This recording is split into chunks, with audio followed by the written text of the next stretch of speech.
యేసుప్రభు వారు అంటున్నారు, నశించిపోయిన దాన్ని వెతికి రక్షించడానికి ఈ లోకానికి వచ్చాను.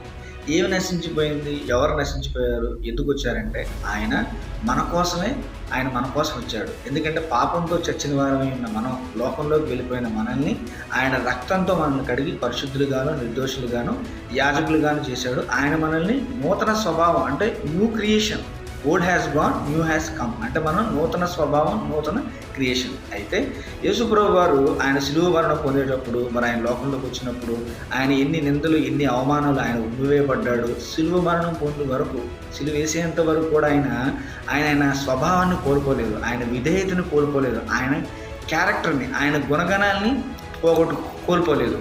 కానీ ఈరోజు మనం అంతా బాగుంటే ఓకే, కొంచెం ఇంకా మనకన్నా దాటిపోయింది, ఇంకా మనం భరించలేనంత కష్టం మనకు వస్తే ఏం దేవుడు ఏంటి, మన క్యారెక్టర్ అనేది బయటకు వచ్చేస్తుంది.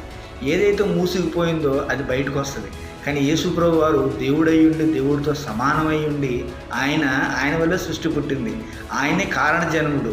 కానీ అలాంటి ఆయన విధేయతను కోల్పోలేదు. ఈరోజు అలాంటి విధేయత మీకు నాకు ఉందా?